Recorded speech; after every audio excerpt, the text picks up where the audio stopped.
depleted team that we're playing with, and then lose another big, during the course of the game. Thought our guys, had to play out of position a lot against some very, very talented big guys. And I thought overall they did a good job. They showed some fight, kept themselves pretty close in the game. Game got away, but we got back in a little bit. So we had a lot of positive. We still had good defensive game that we had. And second chance points we couldn't help there because of the size factor. But I thought overall we did a very good job.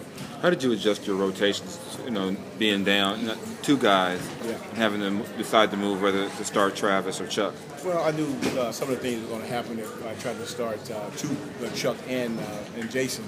Both two guys getting early fouls in the game in the first quarter. I knew I had to try to use either James or use Travis Outlaw play some forward during the course of the game. So I went with Travis, give us a little bit more space on the floor, and allow him to work there and slide James down a little bit, and then I was be able to buy time as long as I could and not get those two big guys in foul trouble.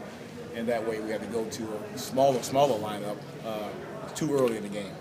I thought it worked out. I thought it managed to work out. We got it as close as we can down late to about 5 minutes or somewhere in there to where we had to go totally small on the floor.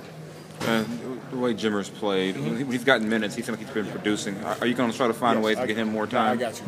It's obvious that young man has worked his tail off.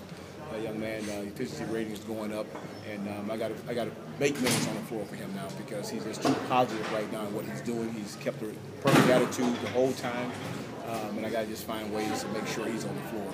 The guy works hard at all times, pre-practice, practice, post-practice, and it's showing in his game right now. So I'm really proud of how he's maintained his composure through all of this in this part of the season now, and I got to find ways to get him on the floor. You got one more game coming up where you're still not going to have your full complement of guys.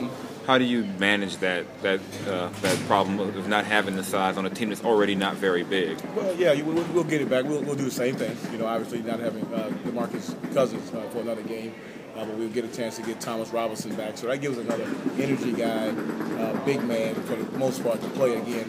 And then, we take some of the positive we had in this basketball game and now kind of fuse it with as we start to get our team back together. Unfortunately for our team right now to have those missing pieces because there's a lot of good things that we have been doing and a lot of things that we are doing. Even in a depleted team right now, we still had chances to maintain, but obviously playing against the elite group of players as well. You had heard about the Lakers and the turmoil. This looked far from the team that you might have been reading about? We know see people who work in the NBA, they understand. They know that they're good players over there.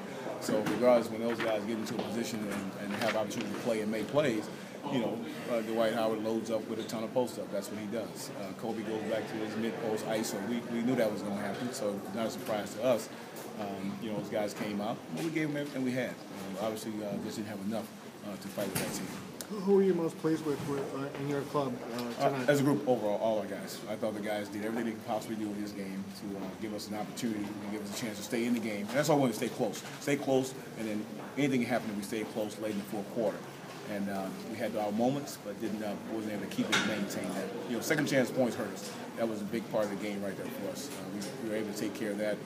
But obvious, having the size that they had on the floor, you're going to get a lot of this rebound. I thought, you go back to some guys, Chuck Hayes, he had a yeoman's job to try and defend that guy. Got a lot of deflections. We did a good job of creating turnovers and deflections. But overall, the physicality of the size factor kind of works down.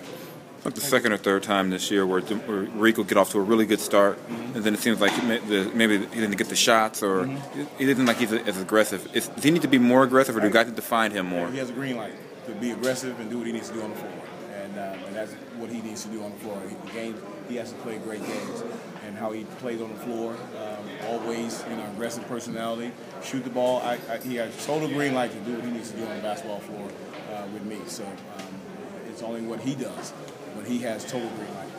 In a game like this, are you expecting him to maybe